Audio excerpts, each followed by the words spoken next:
Welcome back to Carneades.org. Today we're going to be continuing with dumbfounding definitions, dizzying distinctions, and diabolical doctrines, a series sorting through some of the jargon of philosophy. In this video, we will be looking at the question, what is monism? And we're going to be looking specifically at existence monism versus priority monism. So, oneness. Any position which is related to singularity or oneness may be referred to as monism. The versions of monism we're going to be looking at in this video claim that there is only one concrete object. There are a wide variety of other versions of monism. You could have monism about truth. You could have monism about substance is another popular one.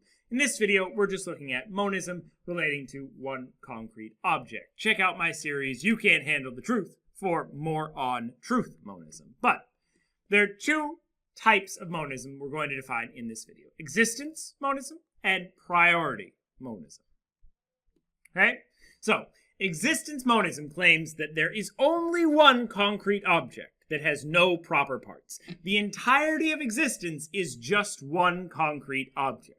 You could have more than one abstract object, but you can only have one concrete object, and it has no proper parts. What do we mean by proper parts?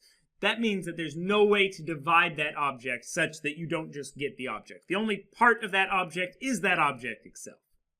There's no way that we can actually split that object into separate parts. So I'm actually the same object as absolutely everything else in existence, including you, a table, a dog somewhere down the street. All of those things, we're actually all the same object.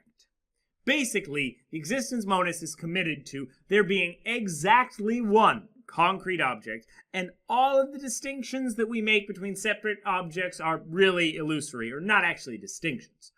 The monist might explain that the world has different properties in different places, planet properties in some places, and human properties in others, in the same way that one might say that a chair could have wood properties in one place and metal properties in another place. It's not actually separate objects, it just has different properties in different places. The entirety of existence has different properties in different places.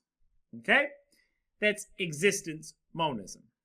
It's usually contrasted with existence pluralism, which claims that there are at least two concrete objects, and existence nihilism, which claims there are no concrete objects. Most philosophers today are existence pluralists, but some are existence monists or even existence nihilists. Note that this position is generally going to be not a common or popular position in philosophy, but skepticism isn't a common or popular position in philosophy either, so I think it's good to give a little treatment of it. Think about it, write some comments about it in the comment section below, arguments for or against, please. Next up, let's talk about priority monism. It's very similar to existence monism. They both claim that there's only one object. Priority monism, however, claims that the object has proper parts, and those parts are what we generally refer to as those separate concrete objects. So I am just a part of the object of the universe, but everything that exists is a part of that one object. So instead of saying the one object has certain properties in certain places, the priority monist can claim that the object has parts, and those different parts have different properties. But at the end of the day, there is only one basic object, which is a part of nothing else, and that is the entirety of existence, and everything is a part of that object, or at least all of our concrete objects are.